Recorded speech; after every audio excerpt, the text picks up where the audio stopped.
সামনেই রয়েছে রথযাত্রা।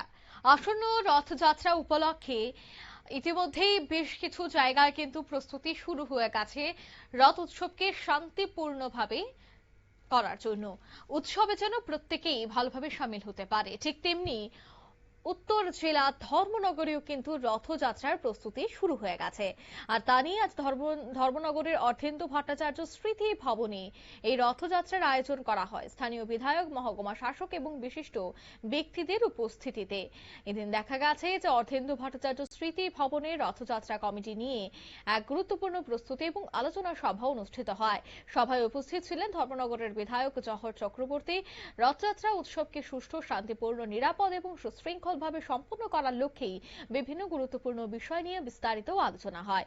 বিশেষ করে আইন শৃঙ্খলা বজায় রাখা, যান চলাচল নিয়ন্ত্রণ, ভক্তদের নিরাপত্তা, স্বাস্থ্য পরিষেবা, পানীয় জল, পরিচ্ছন্নতা এবং সার্বিক প্রশাসনিক প্রস্তুতির উপর গুরুত্ব আরোপ করা হয়।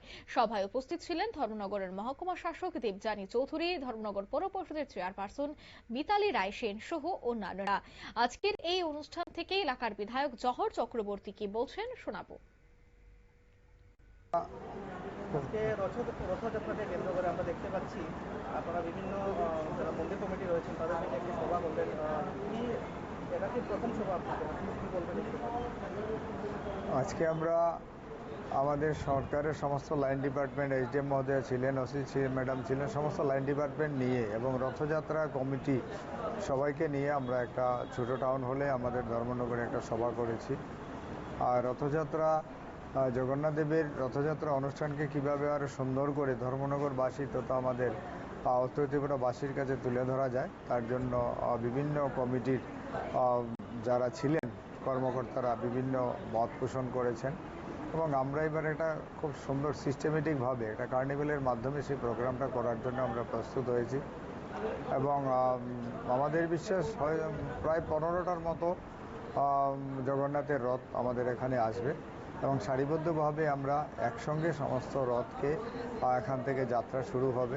জগন্নাথকে দর্শন করতে পারবেন সবাই এবং ব্যবসায়ীদেরও ব্যবসা করার যাতে সুযোগ থাকে সুন্দরভাবে সেই ব্যবস্থা। আপনারা শুনলেন, অর্থাৎ রথযাত্রায় যে মেলা, যেখানে ব্যবসায়িকরা বসবেন সেই জায়গাটা নির্ধারণ করা, অন্যদিকে এই রথযাত্রাকে কিভাবে শান্তিপূর্ণভাবে করা যায়, সাধারণ মানুষজন কিভাবে এই রথযাত্রায় সামিল হতে পারে সে বিষয়টা নিয়ে প্রশাসনিক স্তরে কিন্তু এদিন বৈঠকটি হয়। নিয়ে নিচ্ছি ছোট্ট একটি বিজ্ঞাপন বিরতি, সঙ্গে থাকুন।